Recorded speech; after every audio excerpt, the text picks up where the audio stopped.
Gravação iniciada, presidente. Obrigada. Então, pessoal, bom dia novamente. Nós vamos retomar a nossa sessão de julgamento do período da manhã, do dia 6 de abril de 2021, da primeira turma da terceira Câmara da segunda sessão do CARF.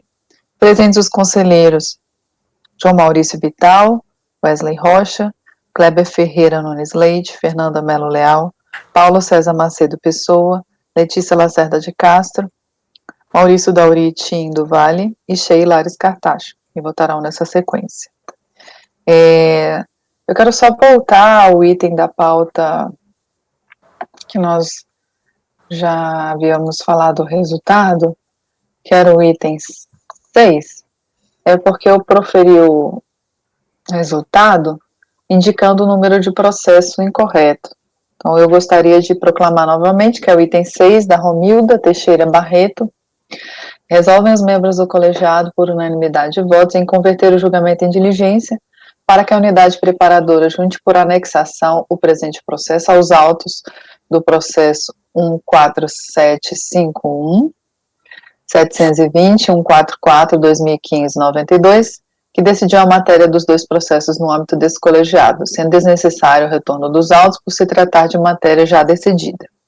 Tá? Vou seguir aqui a ordem da pauta. Vou passar para o processo item número 8 da cota Nordeste, de relatoria do Dr. João Maurício. Muito bem. Contribuição previdenciária. Nesse processo tem a parte patronal, tem a parte do SAT-RAT e tem terceiros, além dos empregados. Então, está tudo no mesmo processo. Para o gerador foram as remunerações atribuídas aos segurados empregados e contribuintes individuais, que foram obtidas nas folhas de pagamento, na contabilidade, nos livros de área e razão, extraídos dos arquivos magnéticos fornecidos pela própria empresa, nas folhas 480 a 512. E também nas GFIP, que constaram dos sistemas informatizados da Receita, assim como dos recibos de pagamento a contribuintes individuais fornecidos por e-mail de papel. Bom, foi impugnado o lançamento, foi dado parcial provimento à impugnação, onde se excluiu a decadência, folha 523 a 532, e as contribuições incidentes além do teto previdenciário dos segurados Carlos e Maria de Lourdes. Manejou-se recurso voluntário, folhas tais, se alegou nulidade do acordo recorrido por cerceamento do direito de defesa e ofensa ao devido processo legal, porque havia sido indeferido um pedido de perícia, foi apresentado na impugnação. Nulidade do lançamento por falta de indicação dos fatos geradores da obrigação tributária, a impossibilidade de incidência da contribuição previdenciária a cargo do empregado acima do teto. Esse é o relatório. O recurso tempestivo dele conheço. O recorrente não apresentou nenhuma contestação quanto às contribuições patronais, ele só teve, quanto ao mérito, a questão do teto dos empregados, dos segurados. Nas preliminares, cessamento de direito de defesa, por deferimento do pedido de perícia. O recorrente sustentou que o acordo recorrido seria nulo por indeferir a perícia solicitada na impugnação, o que caracterizaria cessamento do direito de defesa e ofensa ao devido processo legal. A perícia solicitada tinha por propósito responder os seguintes quesitos, está na folha 532. Quais são os contribuintes individuais, colaboradores da requerente, entre autônomos, avulsos, empresários, etc., que não constaram da GFIP? Quais contribuintes contribuíram pelo teto em alguma outra empresa? E quais são as verbas não lançadas como base de cálculo das contribuições previdenciárias? E ainda, quais os dados que não foram informados em GFIP?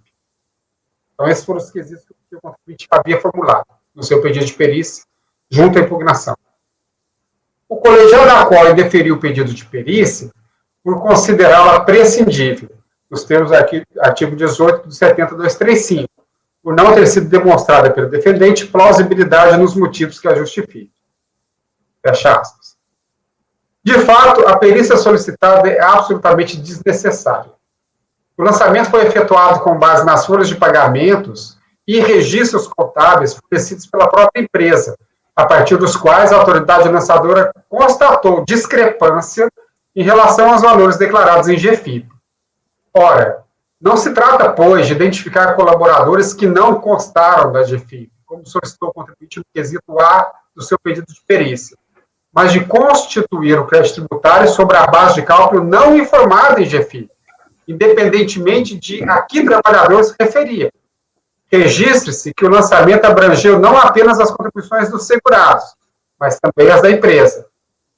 Em relação ao quesito B, pretendeu o contribuinte que a perícia esclarecesse se algum empregado possuía múltiplos vínculos para efeito de ajuste da contribuição respectiva. Ocorre que a empresa tinha o dever legal de efetuar a retenção sobre o total pago ao trabalhador, como determina a legislação, eu digo aí o dispositivo. Para eximir a empresa dessa obrigação, caberia ao segurado apresentar-lhe a declaração de múltiplos vínculos e documento comprobatório de ter sofrido, total ou parcialmente, a retenção da contribuição previdenciária devida no período, respeitado o limite máximo. Sem isso, a empresa deveria cumprir o disposto na lei e efetuar a retenção sobre o total da remuneração paga. O dever de comunicar à empresa constava dos artigos 78 e 81 da IN tal, tá aí, mas mesmo antes de o segurado possuir essa obrigação prevista na legislação, era seu interesse comprovar eventuais situações de múltiplos vínculos para eximir-se do desconto indevido da contribuição previdenciária. Não o fazendo, estaria ao empregador efetuar o desconto nos termos legais. Portanto, de duas uma. Se a empresa exigiu os documentos, deveria tê-los mantido em boa guarda e apresentado quando da fiscalização, ou mesmo na inauguração do contencioso, quando da impugnação.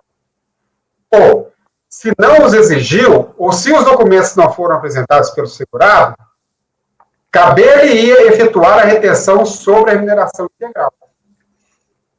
Ora, a perícia é procedimento de prova necessário para que o julgador compreenda um fato que dependa de conhecimentos técnicos especializados, o que não é absolutamente o caso. Se o contribuinte não se desincumbiu do ônus de provar o direito que alegou possuir, não cabe ao julgador assumir essa incumbência, sobretudo em se tratando de documentos que caberia ao recorrente manter consigo. Quanto aos quesitos C e D, os relatórios que acompanham o lançamento, em especial o demonstrativo analítico de débitos, informam exatamente a origem e o montante da base de cálculo, não sendo necessária nenhuma perícia para esse fim. Registre-se que, ao contrário do que afirmou o recorrente, o indeferimento da perícia encontra-se fundamentado no acordo recorrido, está na folha 571. Entendo, pois, que a denegação do pedido de perícia por desnecessária foi correta e, portanto, não percebo nenhum cessamento do direito de defesa a motivar a anulação da decisão recorrida. Quanto à nulidade do lançamento por falta de indicação dos faturadores, o recorrente alegou essa nulidade, entendeu o recorrente que caberia à autoridade lançadora apontar individualmente os segurados, inclusive destacando as contribuições de cada um. O lançamento foi efetuado a partir de diferenças entre os valores globais declarados em GFIP e os valores constantes das folhas de pagamentos e registros contábeis. Ora, para se chegar ao montante devido, não há necessidade de se discriminar cada segurado, porquanto o sujeito passivo, no presente caso, é a empresa que efetuou os pagamentos e não cada um dos segurados. A base de cálculo foi aferida a partir dos valores totais, mês a mês, com a discriminação clara e precisa de qual seria a diferença de cada um dos períodos. Constatou-se, assim, a falta de recolhimento integral das contribuições e procedeu-se ao lançamento.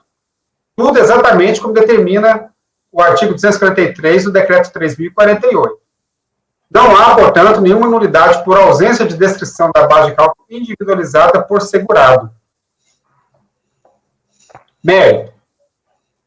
Da não incidência de contribuição além do teto. Contribuição do segurado. O recorrente alegou em subsistência do lançamento, porquanto os segurados que lhe prestaram serviços, aspas, já efetuam o recolhimento pelo teto perante outras empresas, fecha aspas. Entretanto, o recorrente não apresentou prova alguma de que os segurados haviam contribuído, no todo ou em parte, com as respectivas contribuições em razão de outros vínculos. O próprio recorrente apontou em sua impugnação 2 casos de empregados seus, cujas contribuições já haviam sido retidas em razão de vínculo laboral diverso, o que foi reconhecido pela decisão recorrida. Ora, se outros casos havia, cabia ao alegante fazer a prova, tal qual ocorreu no caso em que se deu provimento da impugnação. Enfim, o recorrente não comprovou, além dos 2 casos já excluídos do lançamento, que houve incidência de qualquer outra contribuição acima do teto. Então, voto por afastar as preliminares e negar provimento ao recurso. Parece que o doutor Wesley. Wesley caiu.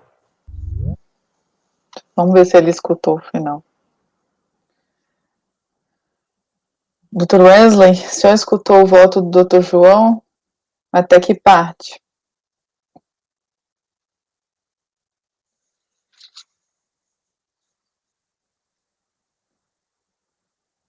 Wesley? Voltei? Você escutou o voto do Dr. João? Ou leu? Eu escutei, mas eu tive uma queda aqui. Só se pudesse fazer um resumo de um parágrafo, Sim. eu agradeceria. Doutor Wesley, eu estou negando provimento ao recurso e afastando as preliminares pelo seguinte: a questão de mérito dele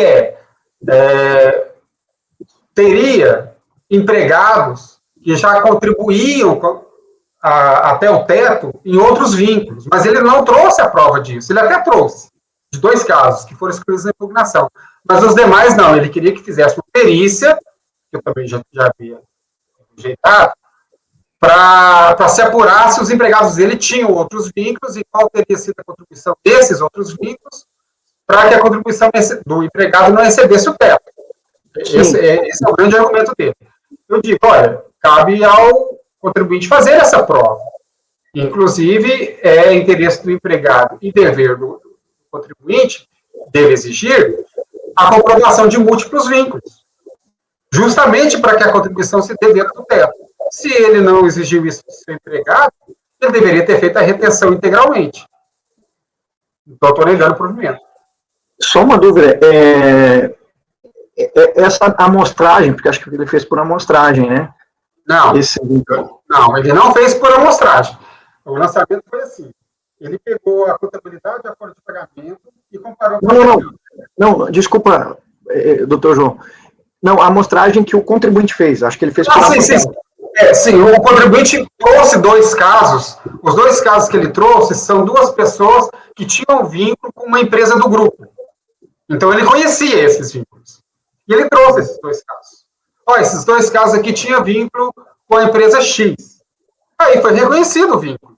Mas ele não trouxe dos demais. Ao contrário, ele disse o seguinte, já que tem esses 2 casos, tem que olhar todos os empregados, todos os autônomos, contribuintes individuais, para ver se eles possuíam algum vínculo em algum outro lugar, para que a contribuição se desse no limite do teto.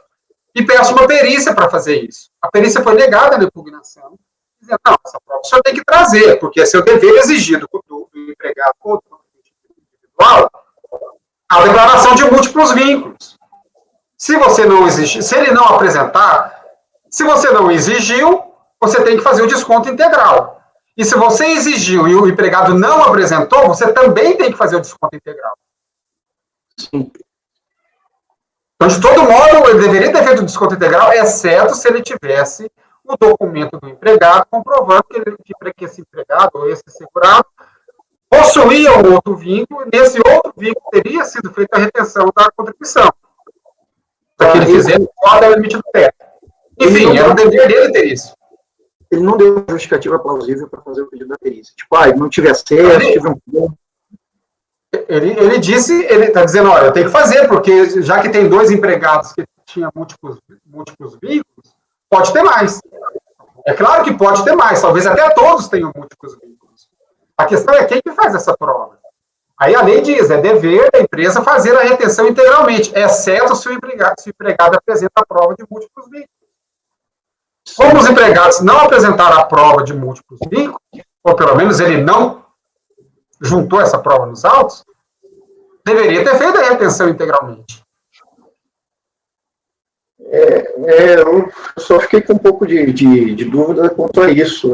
Sim, obviamente ele tem que trazer a prova, né? E eu só vejo a questão de fato, justificando pela dificuldade das comprovações que eu vejo até no CARF, alguns colegas que têm alguma dificuldade, mesmo informando o próprio CARF, né, de outros vínculos para o teto. Já teve colegas que noticiaram isso, né? Então eu fico um pouco só nessa dúvida se de repente poderia oportunizar mais alguma forma, ou se de repente estaria exagerando nessa oportunidade de ofertar para que o contribuinte possa trazer essa prova, já que ele pediu uma perícia. Ele não tem como fazer essa prova. Ele não tem como, porque, por exemplo, se um autônomo que prestou serviço para ele, prestou também no mesmo período serviço para uma outra empresa, como ele vai saber disso? Ele não vai saber. A única possibilidade seria para ele deixar de cumprir, que esse aqui é o ponto, para ele deixar de cumprir o dever legal previsto no inciso 1º do artigo 30 da Lei 8.212, que é fazer a retenção, para ele deixar de fazer a retenção, ele tem que exigir do segurado essa prova de múltiplo vínculo. Porque o interesse é do segurado, né? Porque ele não quer ser retido além do teto. Então, o segurado é que tem que dizer para a empresa, olha, não retém da minha remuneração a contribuição previdenciária, porque o meu outro patrão já reteve. É o segurado que tem que dizer isso para ele. Se o segurado não apresentou essa declaração para ele, a obrigação dele é fazer a retenção. Ele não pode transferir para o fisco o dever de comprovar os eventuais vínculos e eventuais retenções que esse segurado dele teve naquele período, para efeito de obedecer o teto. Porque a lei diz, olha, você tem que fazer o desconto integral, exceto se o empregado apresentar a declaração de múltiplos vínculos. Aí, é o que eu digo, de duas uma. Ou o empregado apresentou essa declaração de múltiplos vínculos, e aí ele deveria trazer essa declaração aos autos, ou então ele deveria ter feito a retenção sobre o total da remuneração. O que não poderia é ele não fazer a retenção sob a alegação de que esse empregado já tinha um outro vínculo e não provar o outro vínculo. Porque se ele não fez a retenção, ele descumpriu o artigo 30. Se ele não fez a retenção, ele não tinha a declaração de múltiplos vínculos que o empregado fornece, então ele descumpriu o dispositivo da lei. Então, está correto nessa lei.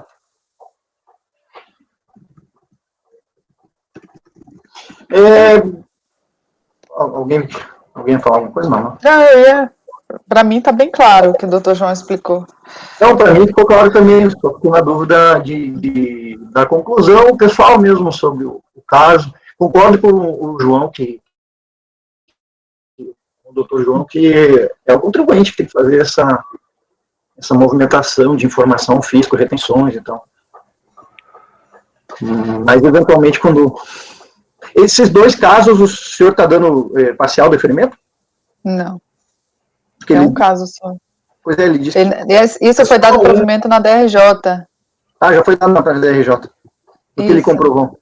Ele está negando provimento aqui, porque não tem mais nenhum outro comprovante dos demais. E ele alega que não conseguiu achar os comprovantes ou que não fez como deveria, só isso? Não, ele não alega isso. Ele diz o seguinte, que tem que fazer uma diligência para que se comprovasse que esses contribuintes individuais e empregados teriam sofrido retenções em outros vínculos. Tá. Aí a diligência foi negada na primeira instância. Disse, não tem que fazer essa prova, porque tem que trazer a declaração de múltiplos vínculos, é você que está alegando que não fez a retenção por causa dos múltiplos vínculos. Então, pronto. Eu estou pronto para votar. Ok, então, alguém tem mais algum questionamento? Dr. Wesley? Então, eu vou acompanhar o relator neste caso, mas eu vou ressaltar também que, em circunstâncias semelhantes, mas um pouco diferenciadas, e que, de repente, o contribuinte tenha demonstrado algum impedimento, dificuldade de realizar a prova, eu iria abrir divergência, né? Mas neste caso em específico, Eu não sei nem se eu consigo votar pelas conclusões, presidente. Você pode votar pelas conclusões e pode apresentar uma declaração de voto, informando o que você acha que deveria ter, né? Quem vota pelas conclusões agora tem esse dever de apresentar a declaração, Uhum. né? Pois é, isso aí está no nosso manual do conselheiro, nem sei se ficou... A gente já falou essa questão aí já várias vezes já, mas Tem que fica à constar no vontade. manual, né? Tá no manual. Tá no manual. A questão, doutor Wesley, é que se votar pelas conclusões e não apresentar a declaração de voto, não tem como saber com o que se... quanto à tese vencedora, com o que aquele conselheiro concordou e com o que ele não concordou. E isso traz problemas na análise, por exemplo, de embargos, que foi colocado no treinamento. Se tiver embargos e tiver que discutir a tese, como é que vai saber qual foi a tese daquele conselheiro, que parte da tese aquele conselheiro não concordou, se não tiver expresso na declaração de voto? Esse é o ponto. Tá. Bom, eu vou acompanhar, então, o relator. Ok. Doutor Kleber. Acompanho. Doutora Fernanda. Acompanho o relator. Doutor Paulo. Acompanho. Doutora Letícia. Acompanho. Doutor Maurício. Eu acompanho, senhora presidente. Também acompanho. Então, item 8, da cota, acorda os membros do colegiado por unanimidade de votos em rejeitar as preliminares e negar provimento ao recurso. Item 9, doutor João. Conect. Muito bem. Lançamento, também contribuição previdenciária, não é multa, multa isolada por omissão em GFIP, consta do relatório fiscal, consta da decisão recorrida, no relatório fiscal, é informado que a autuada deixou de informar nas GFIP a remuneração dos segurados empregados a título de abono salarial e alimentação não informada no PAT, o salário dos segurados empregados Antônio e Paulo, além da remuneração paga aos segurados contribuintes individuais, de acordo com os valores de competência relacionados nas folhas 19 e 20. O orçamento foi impugnado, a impugnação foi considerada improcedente, no recurso voluntário, requereu a relevação da penalidade ou, alternativamente, sua redução em 50%. Então, esse é o recurso dele. Recurso é tempestivo, além de sim a possibilidade de relevação e atenuação da multa nos termos do que previam, respectivamente, os parágrafos 1º do artigo 291 e inciso 5º do artigo 292 do 3048, o colegiado a qual apreciou a impugnação entendeu que a multa não poderia ser relevada nem atenuada, porque a falta não teria sido integralmente corrigida, eu cito aqui a decisão. Pois bem, de fato, o recorrente não logrou corrigir, até a apresentação da impugnação, as faltas que motivaram o lançamento da multa, que era a ausência de informação das bases de cálculo de contribuinte individual, dos dois empregados, etc. Cujo faturador foi a omissão de valores que deveriam constar em GFIP. Para sanar a falta integralmente, como determina o caput do artigo 291 do decreto 3.048, o contribuinte deveria ter apresentado, no prazo definido no regulamento, que é o prazo de impugnação, no caso aqui era o prazo de defesa, GFIP retificadoras com as informações omitidas e trazido aos autos as provas das correções, o que não ocorreu. Então, voto por negar provimento ao recurso. Enfim, não dá para relevar nem atenuar porque não corrigiu a falta até o prazo da impugnação. A questão é objetiva. Ok. Alguém tem algum questionamento? Houve um auto de obrigação acessória da GFIP, 68. Ele não corrigiu até a impugnação, então o doutor João está negando provimento ao recurso. Doutor Wesley. Acompanho. Doutor Kleber. Acompanho. Doutora Fernanda. Acompanho. Doutor Paulo. Acompanho. Doutora Letícia. Acompanho. Doutor Maurício. Acompanho. Eu também acompanho. Então, item 9, Conect. Acorda os membros do colegiado, por unanimidade de votos, em negar provimento ao recurso. Item 10. Comércio e Indústria Toalheiro Brasil. Só um instante. que esse daqui eu estou propondo uma resolução.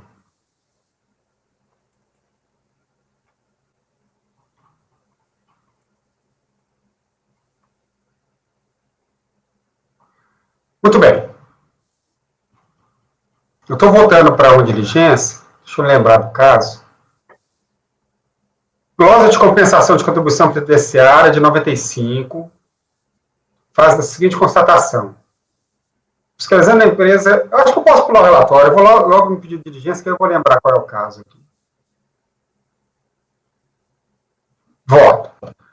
De pronto, percebo que, nos termos do despacho da DRJ, a impugnação não foi apreciada porque aquele órgão julgador entendeu que o litígio não teria sido instaurado, em razão da concomitância entre a matéria lançada e o que consta na ação judicial número tal. Entretanto, para efeito de rejeitar a impugnação, não foi proferida acórdão algum ou qualquer decisão colegiada, com afronta ao inciso 1º do artigo 25 do Decreto 7235. Entendo, pois, que o julgamento deve ser convertido... eu lembrei do caso. Foi só um despacho da DRJ, não tem acordo. Entendo, pois, que o julgamento deve ser convertido em diligência para que o órgão julgador de primeira instância aprecie adequadamente a impugnação. Além disso, não percebo concomitância entre a matéria lançada e a ação judicial. O lançamento decorreu da glosa de compensação promovida pelo contribuinte, em razão do título judicial que possuía, nas guias de acolhimento de 3 de 95 e 4 de 95. Foi fundado exclusivamente no fato de que os valores a compensar terem composto o resultado da empresa, e, portanto,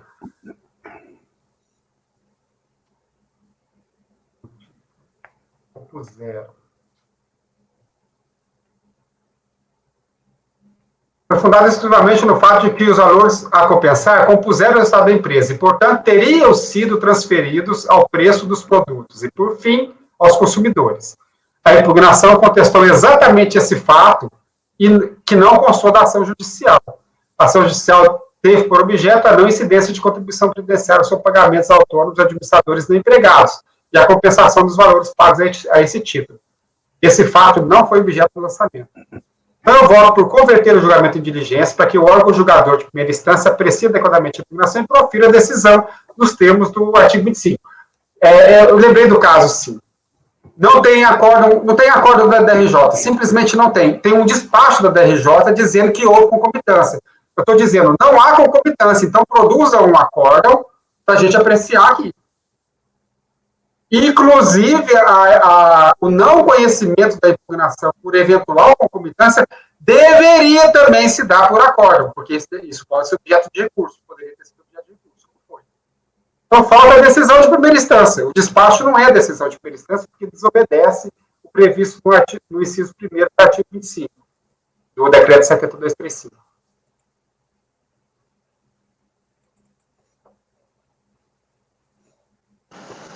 Ok. Então aqui a gente não tem um acórdão, né? Só um despacho. O despacho é na folha 166, de 166 a 171.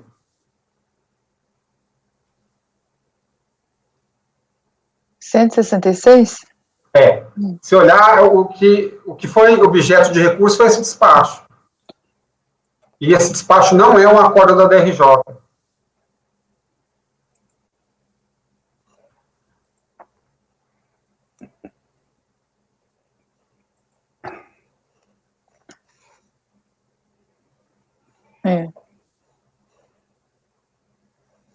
Em análise preliminar da defesa do contribuinte, o INSS informou que haveria essa concomitância. Ele informou isso, em análise preliminar.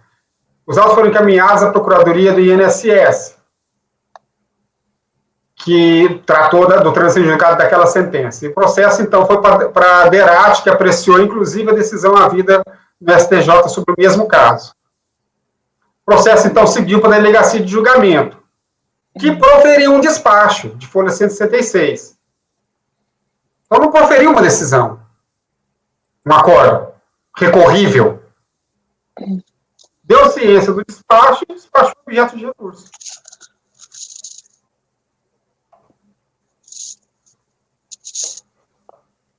Ok. Alguma dúvida, pessoal? Dr. Wesley?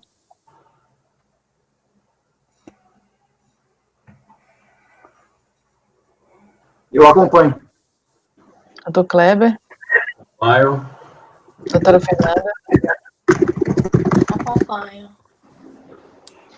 Doutor Paulo? Acompanho. Doutora Letícia? Acompanho. Doutor Maurício? Eu também acompanho. Então, item 10. Comércio e indústria toalheiro. Resolvem os membros do colegiado, por unanimidade de votos, em converter o julgamento em diligência para que o órgão julgador de primeira instância aprecie adequadamente a impugnação e profira a decisão consoante o inciso 1º do artigo 25 do decreto 70.235. Item 11. Indústria e comércio de cuecas gel.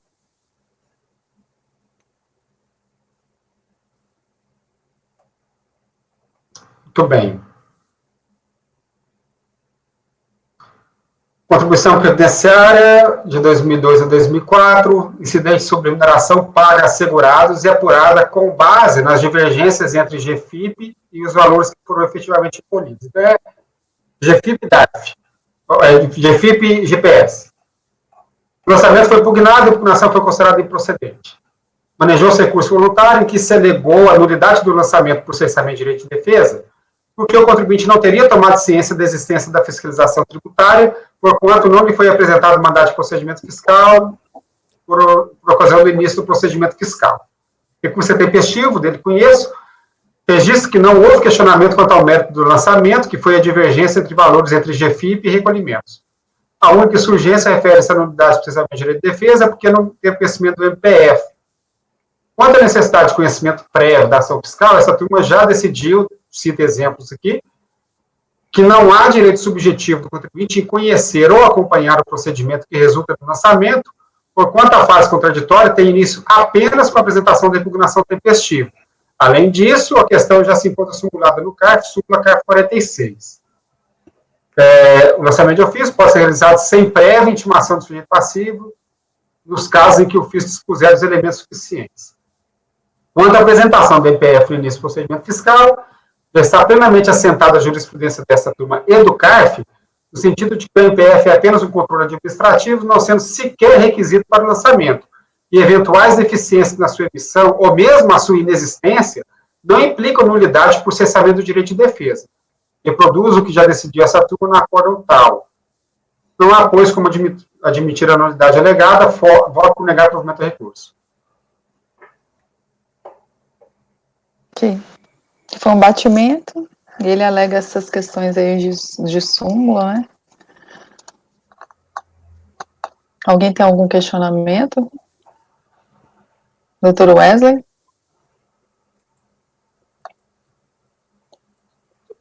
Como vota? Eu acompanho. Doutor Kleber?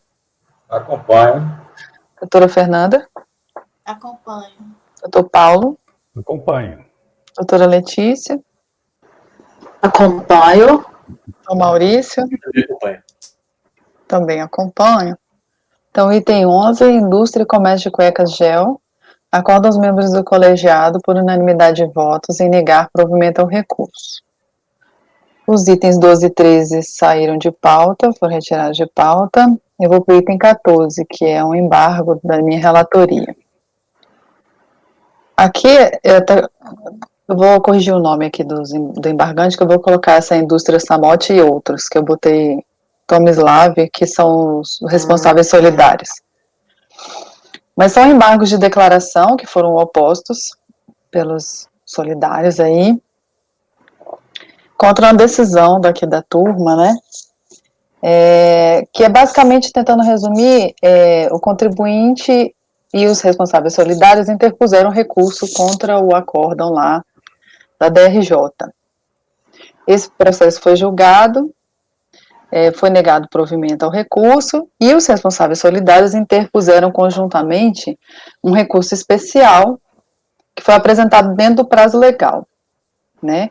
Ao analisar a admissibilidade dos recursos especiais apresentados, a presidente da terceira Câmara da segunda sessão recepcionou a matéria do recurso das pessoas físicas como embargos inominados, porque ela entendeu que, embora o acórdão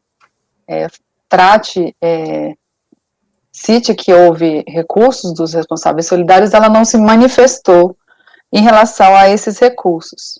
Então, o processo retornou como embargos inominados para que a turma se manifeste em relação a esses recursos dos responsáveis solidários. Então, indo direto para o voto, os embargos são tempestivos e preenchem os requisitos de admissibilidade, portanto, estou conhecendo deles. E indo para a questão dos recursos, né, compulsando os autos, verifica-se que foram apresentados recursos voluntários pelos devedores solidários, e eles estão aí nessas folhas, os quais foram citados no acórdão 2301005617. Em uma análise detida dos recursos voluntários dos responsáveis solidários, é possível concluir que eles reproduzem os mesmos termos trazidos no recurso voluntário da contribuinte principal, né? E aqui eu cito os tópicos do recurso da indústria mecânica Samot, que é os tópicos 6 e 9, que foram devidamente apreciados no acórdão de recurso voluntário, razão pela qual eu estou adotando os fundamentos da decisão recorrida para sanar a omissão apontada e negar provimento aos recursos dos solidários. Então, o que os solidários basicamente alegaram? Tá? Mais para o fim do recurso voluntário da indústria Samot, e aqui é ipsis literis, assim, é a cópia do item lá. Ele alega a questão da responsabilidade tributária de administradores, que eles são administradores, e a questão da insubsistência da representação fiscal para fins penais. Essa turma já tinha se pronunciado sobre esses tópicos, que também constavam do recurso do devedor principal. Então, eu estou adotando os fundamentos aqui da decisão, se vocês quiserem eu posso ler, e estou negando provimento aos recursos desses responsáveis solidários. Então, ante ao exposto, eu estou acolhendo os embargos sem efeitos infringentes para reratificar o acórdão 2301005617, de 13/8/2018, para sanando o vício material apontado, passe a constar do acórdão a análise quanto aos recursos dos responsáveis solidários, negando-lhes provimento. Esse é o meu voto.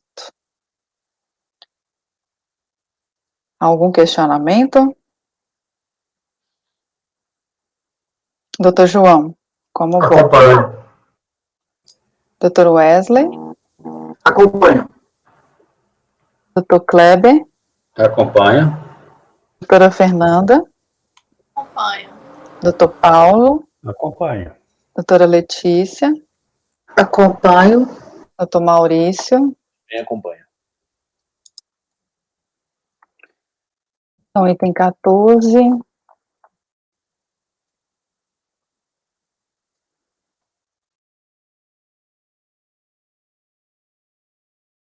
Acordo aos membros do colegiado, por unanimidade de votos, em acolher os embargos sem efeitos infringentes, para reratificar o acórdão 2301005617, de 13 de setembro de 2018, para sanando o vício material apontado, passe a constar do acordo a análise quanto aos recursos dos responsáveis solidários, negando-lhes provimento.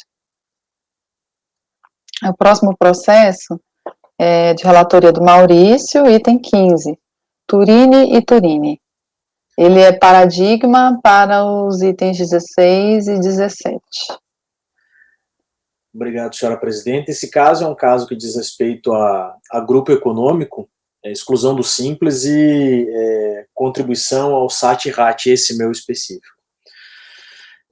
Bem, é um recurso voluntário, folhas 953 a 967, em que a recorrente sustenta, em síntese, que não cabe a cobrança dos créditos tributários especificados no auto de infração, pois o pedido de enquadramento da recorrente no Simples e no Simples Nacional foram devidamente homologados pela autoridade fazendária, todos os tributos e declarações foram entregues desde a sua constituição na forma simplificada, sem jamais ter havido contestação por parte do fisco, que somente notificou a recorrente em 6/8/2013, Em nenhum momento foi negado ao recorrente o recolhimento dos tributos na forma simplificada, assim a cobrança retroativa desses períodos fere o princípio da irretroatividade da lei tributária, resultando em inconstitucionalidade. Diante dos laços de parentesco entre as empresas, quando excedente a capacidade laborativa da empresa Fertron, esta repassa seus serviços para a empresa recorrente, Turim ou a THS, como forma de ajudar a família da sócia Maria Conceição. Portanto, não houve irregularidade, infração ou formação de grupo econômico, pois se trata de empresas distintas. Algumas vezes a recorrente ocupou o espaço físico, telefones, uniformes e secretária da empresa Fertron, o que não está em desacordo com os artigos 170-10 e 179 da Constituição Federal. A recorrente jamais se utilizou de meio fraudulento para se esquivar do recolhimento dos tributos. Não restam comprovados os abusos de personalidade jurídica, o desvio de sua finalidade ou a confusão patrimonial capaz de ensejar a responsabilidade dos sócios da recorrente. Não há relação de controle entre as empresas citadas capaz de configurar efetivo grupo econômico, apenas eventuais atos de cooperação. Há desproporcionalidade entre a multa aplicada e a infração supostamente cometida, que vai de encontro com a Constituição Federal. A penalidade não deve ultrapassar o patamar de 100% do principal. Tá? Cito que é um auto de infração que diz respeito a crédito tributário de contribuição previdenciária sobre a remuneração de segurados empregados, contribuintes individuais em relação ao RAT, né? A autuação alcançou um montante de 1.688.000 e alguma coisa.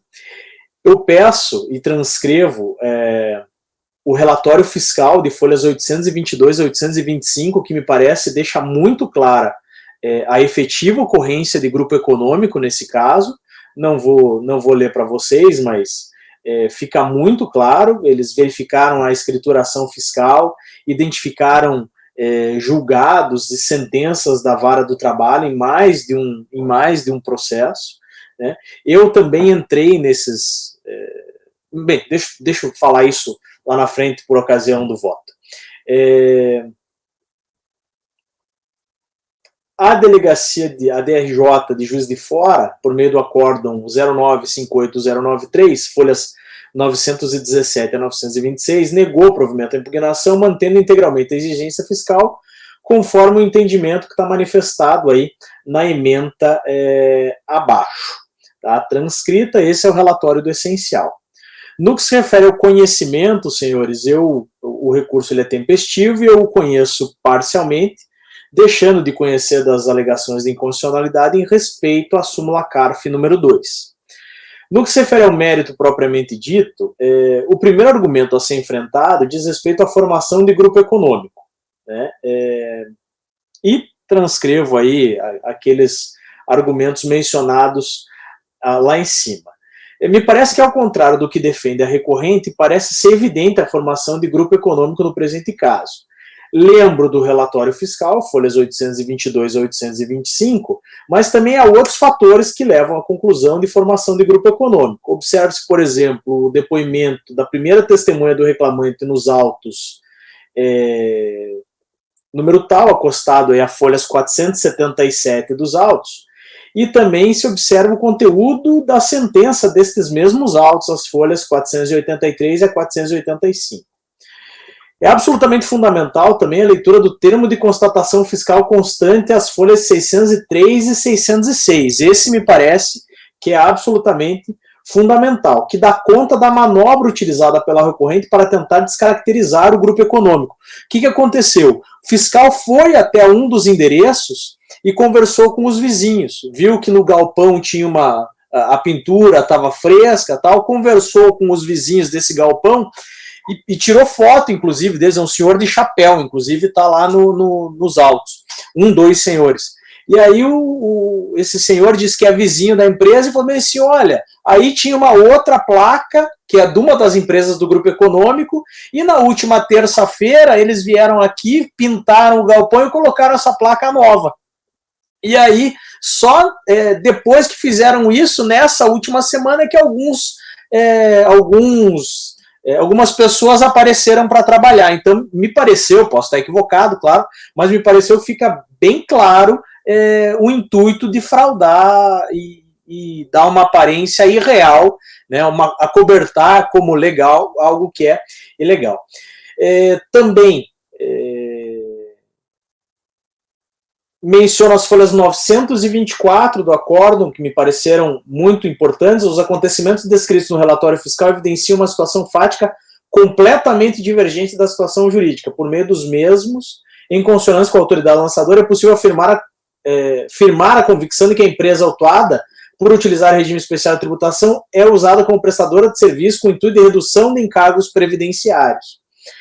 É importante ressaltar ainda que essa impugnação veio desacompanhada de provas que comprovassem qualquer alegação da recorrente, algo que se repetiu por ocasião do recurso voluntário. São meras alegações acompanhadas de provas capazes de afastar a conclusão da formação do grupo econômico. Em havendo a constatação dos elementos necessários para a formação do grupo econômico, deve a autoridade fiscal atribuir a responsabilidade pelo crédito previdenciário a todos os integrantes do grupo. E eu cito o entendimento 3 julgados da Câmara Superior do nosso CARF, o acórdão 9202007989, o acórdão 9202007679 e o acórdão 9202008080, todos da segunda turma. Então me parece que não há razão para a recorrente aqui para descaracterizar a formação do grupo econômico. Isso me parece muito claro. E em havendo a formação do grupo econômico, né, a caracterização do grupo econômico, me parece que a empresa deve recolher as contribuições previdenciárias e sociais para custeio da Seguridade Social e das outras entidades e fundos a seu cargo, incidentes sobre a remuneração de segurados, empregados e contribuintes individuais. Me parece, portanto, também que não há razão para a recorrente nesse caso.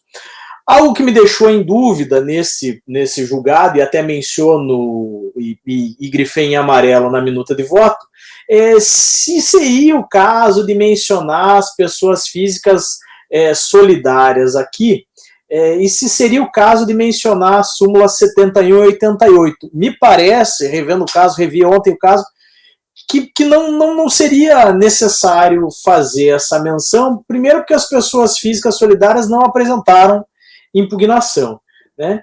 E não me lembro também de ter visto, durante a análise do processo, a relação de corresponsáveis, né? O que autorizaria aí a menção no julgado, no acórdão da súmula CARF 88, de modo que me parece desnecessário fazer essa menção a essas duas súmulas.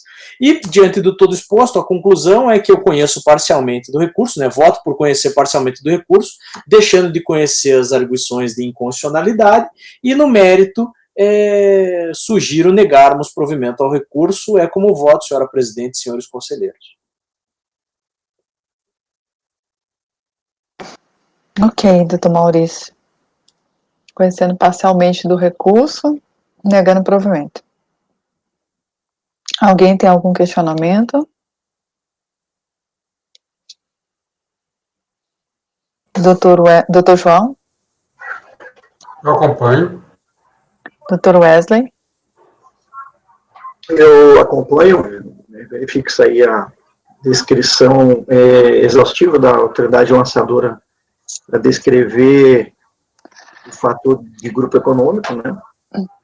Então, nesse caso, geralmente é difícil quando é o contrário, porque geralmente a unidade fiscalizadora, né, o fiscal, ele geralmente descreve bem essas questões, né? Não lembro de ter visto uma atribuição sobre unidade econômica não tão bem descrita. É raro isso acontecer. Então, acompanho pelos termos o voto do relator. Doutor Kleber? Acompanho. Doutora Fernanda? Acompanho. Doutor Paulo? Acompanho. Doutora Letícia? Acompanho. Eu também acompanho. Então, esse item é o item 15, Turini e Turini, que é paradigma para o 16 e o 17. Acordam os membros do colegiado, por unanimidade de votos, reconhecer parcialmente do recurso, não conhecendo as alegações de inconstitucionalidade, na parte conhecida, negar-lhe provimento. Indo para o próximo item, de relatoria do Dr. Kleber, item 18, engenharia. Ele é paradigma para os itens 19 a 21. Estão me ouvindo? Sim. Certo. Que vários autos de infração, né? Eu coloquei todos os números do auto de infração, inclusive os paradigmas, né? Porque vai ser modelo para todos. Tá aí todos de obrigações principais e de várias obrigações acessórias descumpridas. Fizeram todos esses lançamentos aqui. Então, era de um consórcio de empresas, né, de construção civil. Foi lançado em nome da INCO Engenharia, da empresa, solidariamente da empresa Mercúrio, né, também foi lançado em nome da INCO Engenharia, no caso, por arbitramento. A INCO, então, apresentou impugnação, a DRJ considerou improcedente manter o crédito tributário, né. Inconformada, ela apresenta recurso voluntário e no recurso ela alega o seguinte: preliminarmente requer o conhecimento do presente recurso, por considerar que a questão da ilegitimidade passiva, embora não suscitada na impugnação, é matéria de ordem pública. Portanto, não houve supressão de instância e o argumento deve ser conhecido e julgado. Alega ilegitimidade passiva da recorrente, uma vez que se trata de um consórcio desta com a empresa Mercúrio, a empresa não pode ser autuada sozinha por ser líder do consórcio e era responsável por apenas 50% do mesmo. No mérito, afirma que as compensações foram efetuadas de acordo com as prescrições legais e devem ser aceitas, e que a fiscalização não teria aproveitado possíveis saldos de retenção para apropriá-los nos valores levantados e não declarados em chefia. Esse é o relatório. Passando por voto, a delimitação da lide é só a questão da alegação de legitimidade passiva, que ele quer que se reconheça, mesmo não tendo sido suscitada na impugnação, e a possibilidade da compensação dos valores de retenção e de contribuições recolhidas a maior com o valor do auto de infração. Esse é o pedido dele. A preliminar de ilegitimidade passiva, embora a matéria não tenha sido suscitada na impugnação, há de se acatar a omissão relativa ao enfrentamento da nulidade do lançamento por ilegitimidade passiva, por entender como matéria de ordem pública a ser conhecida em qualquer fase do processo, uma vez que a ilegitimidade passiva é um caso de nulidade, pois se trata de elemento essencial do lançamento dos termos do artigo 142 do CTN. Então, eu conheço e vou alega recorrente que não é responsável único e exclusivo pelas contribuições lançadas no auto de infração, uma vez que se trata de uma aula construída em consórcio, e cada empresa deve responder por suas obrigações contratuais e fiscais. Não procede a alegação da recorrente. A Lei 12.412 regula o cumprimento das obrigações tributárias por consórcio, constituída com base nos artigos tais. Eu destaco aqui, faço vários destaques aí na lei, e o parágrafo 3º diz: o disposto dos parágrafos anteriores abrange o recolhimento das contribuições previdenciárias patronais, da contribuição prevista no artigo 7º da Lei 12.546, inclusive incidentes sobre remuneração de trabalhadores, a busca das contribuições destinadas e outras entidades em fundo, além da multa por atraso no cumprimento das obrigações. Aqui, disciplina com consórcio, né? Depois sobreveio o parecer PGFN número 814, 2006, ele diz basicamente que o consórcio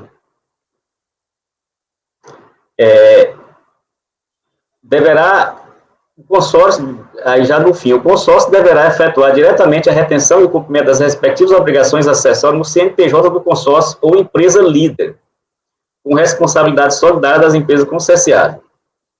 Apenas quando as empresas consorciadas optarem pela contratação em nome do consórcio é que será possível efetuar a retenção de tributos e o cumprimento de obrigações acessórias do CNPJ no consórcio. Aqui não foi o caso, né? A empresa, a recorrente do exposto acima, e conforme o relatório fiscal, trata-se de negócio jurídico realizado em nome da empresa líder, que foi a recorrente, em que as retenções e o cumprimento das obrigações acessórias poderiam ter sido lançados no CNPJ desta, com responsabilidade solidária das empresas do consórcio. Rejeita-se a preliminar de nulidade por ilegitimidade passiva. Do mérito, ele está pedindo que se faça a compensação dos valores de retenção, basicamente de retenção que ele apresenta, retenção de 11%, e quer que se faça, que o fiscal deveria ter feito a compensação. De fato, o fiscal apresenta aqui no seu relatório que ele tem crédito. O que é que ele estava fazendo, né? A empresa declarava como retenção apenas o valor que ia compensar. Por exemplo, se tinha uma retenção de R$ 1.000 e queria compensar 500, então ele declarou na GFIP apenas R$ 500 e compensou. E o fiscal levantou que ele estava fazendo isso, declarando apenas a parte compensada e tinha saldo realmente de retenção, né? Então, esse é o motivo que a empresa está querendo que seja compensado. De acordo com o relatório fiscal, em cima, a empresa possui crédito de retenção de 11%, por ter declarado em GFIP valores inferiores aos destacados na nota fiscal fatura. Portanto, sendo a compensação efetuada apenas pelos valores declarados, restam os créditos de retenção não declarados, embora destacados na nota fiscal, ou seja, os créditos são livres, né? Estão destacados na nota fiscal, mas não estão declarados, conforme planilha elaborada pela fiscalização denominada valor de retenção em vez de valor declarado em GFIP. A auditoria também informa que não considerou os créditos de retenção para apropriá-los como abatimento de alta infração, né? Ele podia ter considerado por motivo da não declaração na GFIP dos fatos geradores da contribuição previdenciária. E eu cito aqui a IN 900, né? E eu faço esclarecimento aqui que o valor retido naqueles códigos de retenção, ele não aparece no conta corrente da empresa. Então, ele não está disponível para a empresa se não for declarado, né? Ele tem que ser declarado. E a IN 900, que passou a vigir em 30 de 12 de 2008, né, na época do lançamento, já estava vigente na época do lançamento, diz que só é possível compensar ou pedir a restituição de valor retido se for declarada em guia de recolhimento do Fundo de Garantia e Informações de Previdência. Então, existe uma legislação, né, clara de que há necessidade de, se for compensar ou pedir, a restituição tem que ser declarada em GFIP. Eu pensei até em fazer uma parte aqui, né, considerando ainda a IN3, que quando houve a fusão, até o final de 2008, era a IN3 que vigia ainda nas restituições ou compensação de retenção de 11%, mas anterior até 30 de 12 de 2008, né, ela não tinha essa previsão de obrigatoriedade de declaração, mas tem agora na época do lançamento. Então, a auditoria fiscal lançou as diferenças de contribuição previdenciária não declarada pelo recorrente, ou seja, ela não declarou a contribuição normal que ele encontrou lá. Então, ele lançou a diferença de contribuição e não apropriou os saldos de retenção, tendo em vista que não foram declarados em GFIP. No caso, caberia, aqui não tem o que fazer, no caso, caberia a empresa retificar a GFIP, informando as retenções na sua totalidade e compensá-las ou solicitar restituição com posterior compensação de ofício, que não poderia ser feito na auditoria fiscal nem na instância julgadora. Rejeita-se o pedido da recorrente de aproveitamento exclusivo saldo de retenção para apropriá-los nos valores levantados e não declarados em GFIP. O exposto, voto por rejeitar para eliminar e numérico por negar provimento ao recurso. Esse é o voto.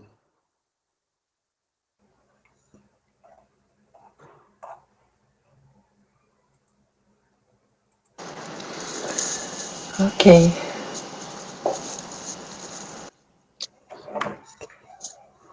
Estou na dúvida só essa questão dos recolhimentos. O fiscal disse que ele tem as retenções aí, ele tem até o saldo de retenção. E ele não aproveita porque não foi declarado em GFIP, essa informação da retenção. Ele não declarou na época correta, não declarou na ação fiscal, não declarou. Uhum. Mas o crédito existe. Existe, ele pode pedir restituição depois daqui pode pedir restituição. O problema é que se ele pediu e a gente concede, ele vai ter um duplo crédito, né? Por exemplo, né? Ele pode ter pedido a restituição disso já, né? Aqui não pode uma norma da Receita, aqui. Só pode compensar se tiver declarado. Sim. Entendi. Ok. Alguém tem algum questionamento? Doutor João. Eu acompanho e parabenizo o doutor Kleber. Não é só uma mera formalidade o declarar o valor a compensar. É mais do que isso. Se você não declara, você não dá a oportunidade de se verificar, de administração tributária verificar a liquidez desse indébito. Então, não basta dizer, eu tenho um indébito e não informar a administração tributária e vir aqui no contencioso pedir para a gente analisar o indébito. Por isso que a legislação obriga o contribuinte a oferecer essa informação, porque essa informação vai ser confrontada com outras informações do contribuinte, inclusive para efeito de compensação de ofício, porque a legislação determina que, em havendo em débito, há hipóteses de compensação de ofício, ou seja, mesmo que ele não queira, terá que liquidar os débitos mais antigos, os débitos próprios, está previsto no Código Tributário, por isso ele tem que informar. Então, não se trata apenas de a gente decidir se há ou não em débito. Está correto o relator. Independente de haver ou não, ele não seguiu o rito apropriado para a análise do débito. Então, acompanhe o relator. Ok, doutor João. Doutor Wesley.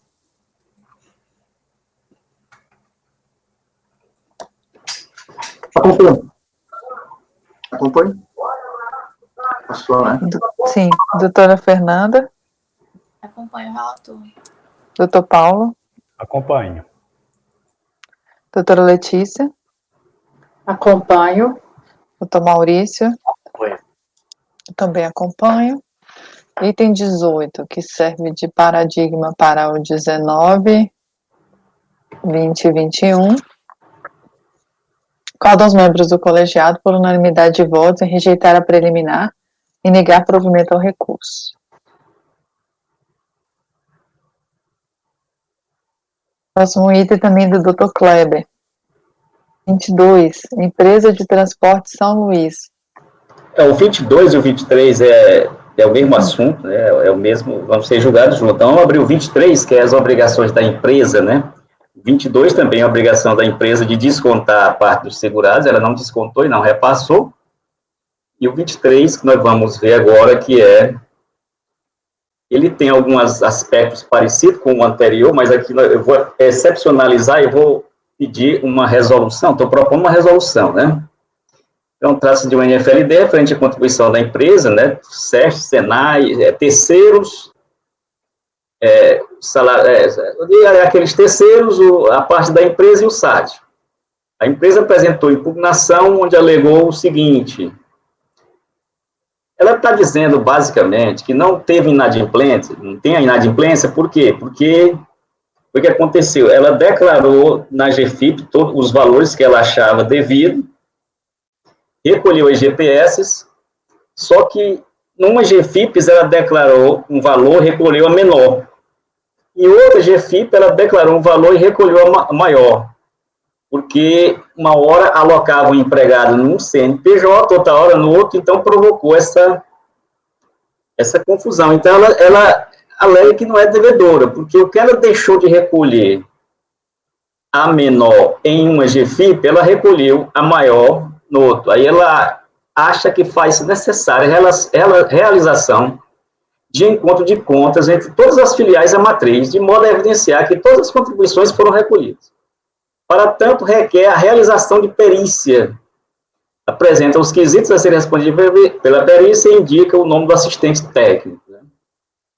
A DRJ considerou improcedente e manteve o crédito tributário. Inconformada, ela apresenta recurso voluntário onde requer a contribuinte a este ínclito conselho em ato de sapiência e justeza o acolhimento do presente recurso voluntário, reformando o acordo da quinta turma, determinar que a instância de origem analise cada um dos pagamentos e retenções arguidas na peça de defesa como não apropriadas pela fiscalização. Fazer o encontro de contas por competência do total devida pela pessoa jurídica recorrente com o total recolhido e ou retido na mesma competência. Então, aqui é muito parecido com o anterior. Eu vou propor porque aqui acontece o seguinte, só a título de curiosidade, né? E antes da cobrança automática na Previdência, quando alguém fazia uma declaração na GFIP e recolhia menor, havia necessidade de uma ação fiscal que fazia uma NFLD, né, da diferença.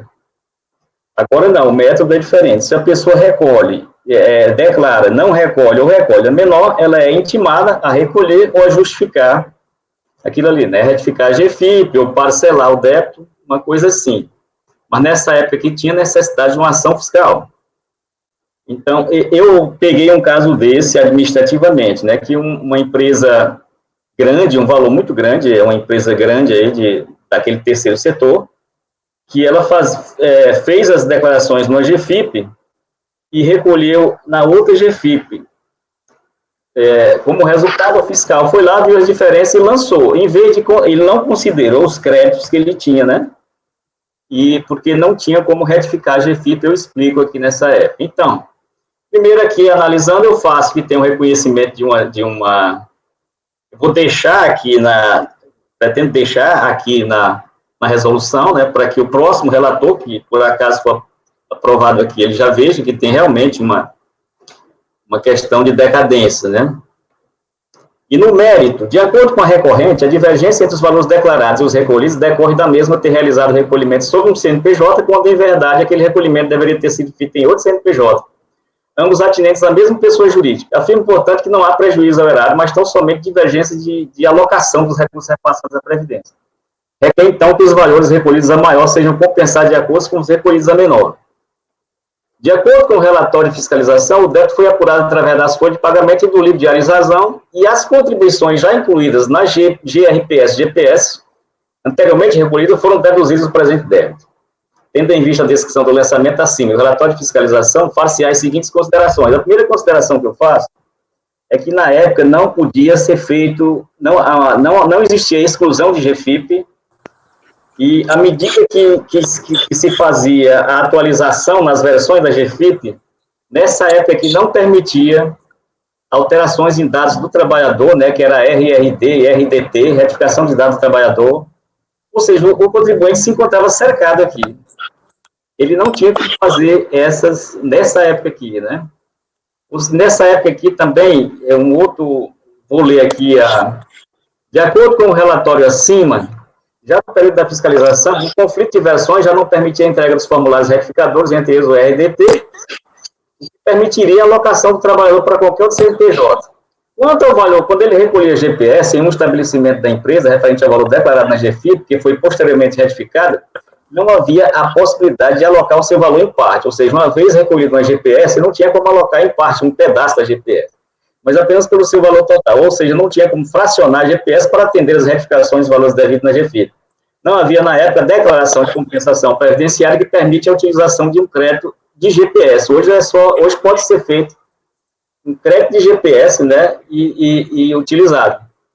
Desta forma, tendo visto a impossibilidade, na época da fiscalização, da exclusão ou retificação da GFIP do prédio fiscalizado por motivo do conflito de versões, bem como a impossibilidade da alocação de parte do valor recolhido em GPS, entre os diversos estabelecimentos CNPJ da empresa, admite-se, excepcionalmente, para o presente caso, a verificação da possibilidade de uma operação de concomitância de ofício entre os valores declarados e recolhidos a menor e os valores declarados e recolhidos a maior. No entanto, há que se verificar se há saldo, no caso da divergência maior, entre os valores declarados na GFIP do diverso estabelecimento da empresa e os valores recolhidos totais por estabelecimento, que poderá, sendo o caso, ser excluído a abatido da NFLD. Aqui a gente tem, por essa questão aqui, que se optar por somente negar provimento, o prejuízo para a empresa é muito grande, né, porque ele vai pedir a restituição daqueles valores, pode pleitear, né, corrigido pela Selic, e vai pagar os valores devidos com a multa, né, inclusive a multa de lançamento, né. O resultado da diligência valerá também para o processo tal, que é o outro processo, que trata da contribuição previdenciária devida pelos segurados arrecadada pela empresa mediante desconto na remuneração. Eu tinha feito o processo e tinha, incrivelmente, dado, eu ia excepcionalizar, né, tinha dado provimento ao recurso, mas aí seria muito temerário, sem saber se o cara tinha crédito ou não. Então, eu converti numa diligência do exposto, voto por converter o julgamento em diligência, para que a unidade preparadora verifique se há crédito de contribuição previdenciária recolhida maior nas competências do lançamento, em todos os estabelecimentos da empresa, e, em caso positivo, determine o valor apurado do crédito, né? E isso feito, o próximo relator que pegar isso aqui, ele vai estar mais embasado e pode tomar uma decisão mais acertada. Esse é o voto. Não, deixa eu entender. Ele tinha várias daquelas RDT, aquelas coisas todas, né? Uma que não foi processada, né? Foi uma bagunça generalizada, né? Declarava um trabalhador num lugar, depois teve que alocar para outro e ficava um valor maior num período e um valor menor no outro. E aí vai ter essa divergência, inclusive, em CNPJ, né? O cara vai estar no CNPJ, no outro. A Exatamente. empresa não trouxe isso em planilha, indicando os Não postos trouxe erros? nada. Só Assim, pedi. eu penso que também ela fez. Pois é, ela também poderia ter indicado no recurso os equívocos que foram cometidos, que o trabalhador tal está em tal lugar, ter apresentado uma planilha, né, indicando.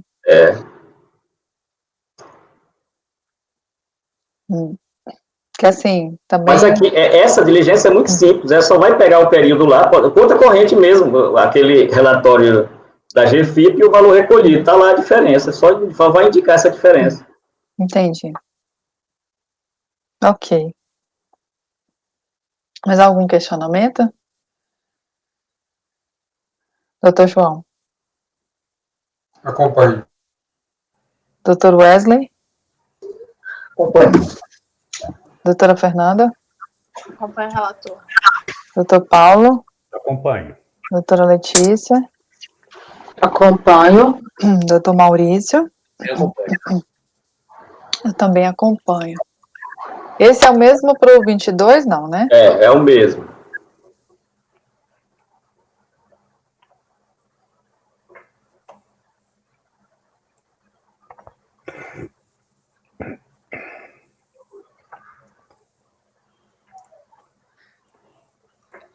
Resolvem os membros do colegiado, por unanimidade de voto, em converter o julgamento em diligência para que a unidade preparadora verifique se há crédito de contribuição previdenciária recolhida maior nas competências do lançamento em todos os estabelecimentos da empresa e, em caso positivo, determine o valor do crédito apurado.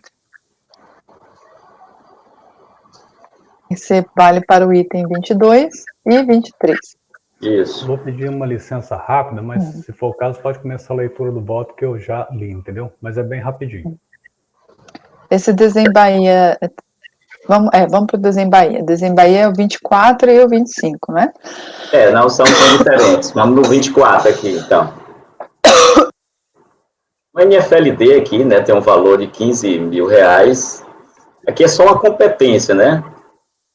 O auditor foi na empresa e encontrou lá uma nota fiscal de uma empresa, né, da competência janeiro de 99, e diga-se de passagem, foi a última competência que não tinha a retenção, né, a retenção começou a valer da competência 2 de 99, então ele pela responsabilidade solidária, exigiu da Desembaía que ela apresentasse, né, da contratada, a GPS de recolhimento. Ela não apresentou, ele então fez aquele levantamento por aferição indireta, né, 40% do valor da nota fiscal, que resultou nesse lançamento aí, né. A empresa apresentou impugnação, a impugnação foi considerada improcedente, né, aí apresentou recurso voluntário com as seguintes alegações. Afirma que ocorreu a decadência do direito do fisco constituir o crédito decorrente das contribuições previdenciárias anteriores ao mês de maio de 98, pelo decurso do prazo prescricional de 5 anos, na forma do artigo 173. Que o débito é indevido, tendo em vista que houve recolhimento integral das contribuições previdenciárias da contratada, que houve cerceamento de seu direito de defesa em virtude do indeferimento do pedido de diligência. Esse é o relatório. Primeiro, a análise prejudicial de mérito não tem cabimento aqui, eu repito a decisão, porque o lançamento é da competência de janeiro de 99, e ele está dizendo que anteriores a maio de 98, que não consta no lançamento. Então, afaste-se a decadência. O indeferimento do pedido de diligência, que ele alegou cerceamento de direito de defesa, eu faço aqui o arrazoado. A decisão da autoridade julgadora da primeira instância de negar a realização do pedido de diligência foi devidamente fundamentada, conforme determina a legislação que rege o procedimento administrativo fiscal.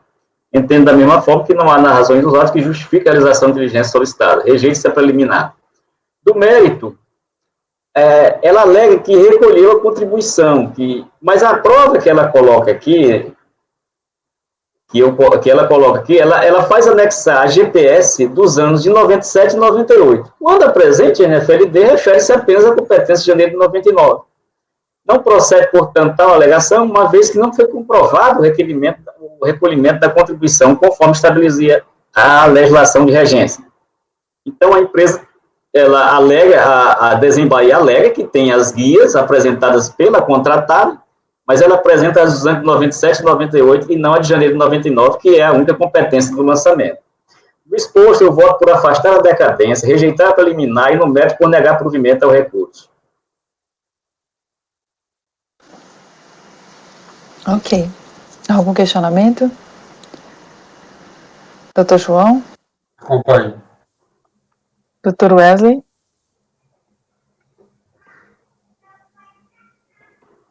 Acompanho. Doutora Fernanda? Acompanho o relator. Doutor Paulo? Acompanho. Doutora Letícia? Acompanho. Doutor Maurício?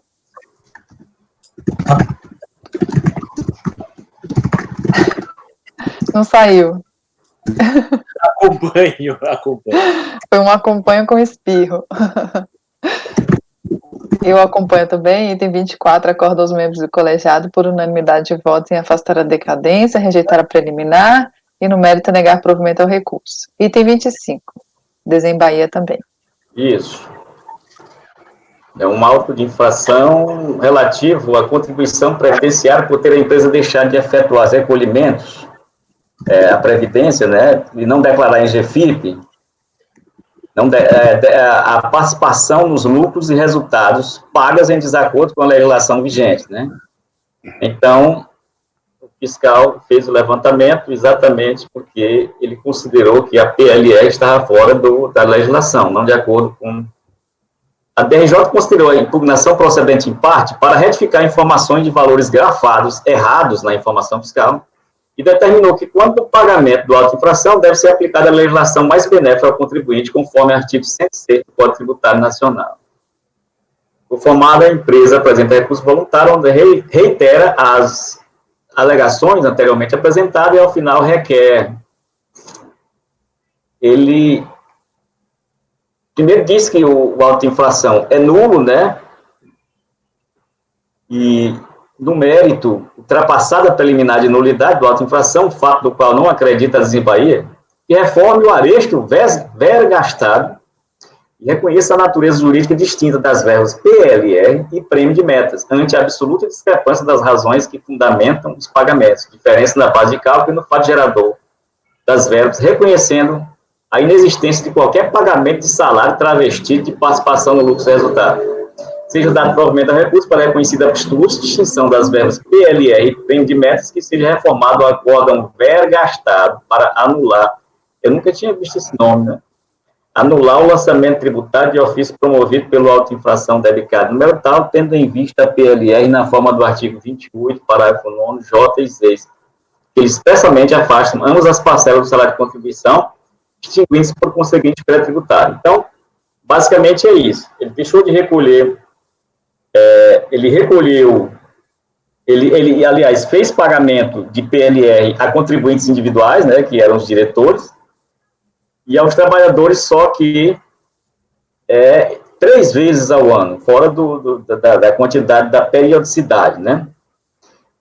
Ela requer a nulidade do auto de infração, pugna a Desembahia essa autoridade de julgamento que dê provimento apresente peça recursal e anule o auto de infração ante a completa ausência de fundamentos quanto à desconsideração do programa de meta dessa agência de fomento e quanto às razões que conduziram a fiscalização federal a tomar por idênticas verbas que possuem natureza jurídica, componentes, fatos geradores e base de cálculo tão distintas. Ele alega isso aí, que por isso ele é nulo, né? Eu digo aqui que não está incluído entre as matérias, os artigos que dizem, o artigo 59, que der uma questão da nulidade, né? Não verifique, nesse caso concreto, qualquer nulidade formal ocasionada pela inobservância disposto no artigo 10, acima, bem como não se faz presente nenhuma das nulidades previstas no artigo 59. O auto de infração, ademais, foi emitido com observância dos seus requisitos no artigo 142, que eu cito aqui, né? Rejeita-se a preliminar de nulidade por não vislumbrar nesse contexto nenhuma ilegalidade. Para as questões seguintes, após a análise da documentação juntada nos autos, eu utilizei o voto da DRJ, né?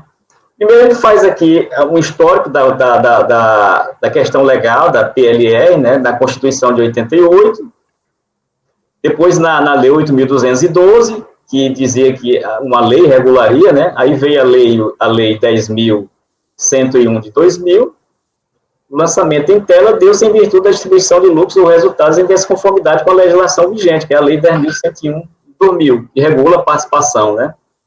Ademais, as verbas recebidas por segurados empregados a título de participação nos lucros resultados somente se exclui da base de cálculo se estiver dentro dos ditames desta lei, que é a lei 10.101.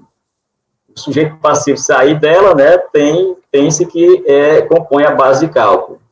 O que é que ele compõe a base de cálculo aqui? Diz aqui, haja vista que a quantidade de pagamentos atinentes a título PLR superou a periodicidade inferior a um semestre civil, ou mais de 2 vezes no mesmo ano civil, nos termos do parágrafo 2º do artigo 3º da Lei 10.120, e pagou a contribuintes individuais em todas as competências objeto do lançamento, sem autorização legal, sem previsão e diretriz específica fixada pelo Poder Executivo.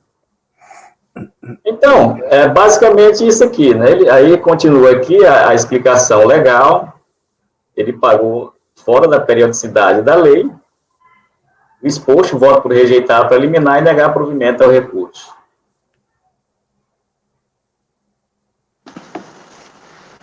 Então, aqui foi uma PLR que foi paga em periodicidade superior a um semestre. Isso. E também foi paga, não foi paga a empregados, foi contribuintes individuais, que aí é aquela tese de que a lei da PLR, que tem teses aí, né, que não se aplicariam. É a confusão dela das SA, né, a lei das SA. Mas, de qualquer forma, mesmo que se tenha essa questão do contribuinte individual, que se entenda de forma diferente, a periodicidade foi superior a um semestre. Isso. Tá. Alguém tem algum questionamento? Doutor João? Acompanho. Doutor Wesley? Acompanho. Doutora Fernanda? Acompanho. Doutor Paulo? Acompanho. Doutora Letícia? Acompanho. Doutor Maurício? Também acompanho. Também acompanho. Então, item 25, acorda aos membros do colegiado, por unanimidade de votos, em rejeitar a preliminar e negar provimento ao recurso. Bom, são 12:00, eu acho que podemos encerrar a gravação.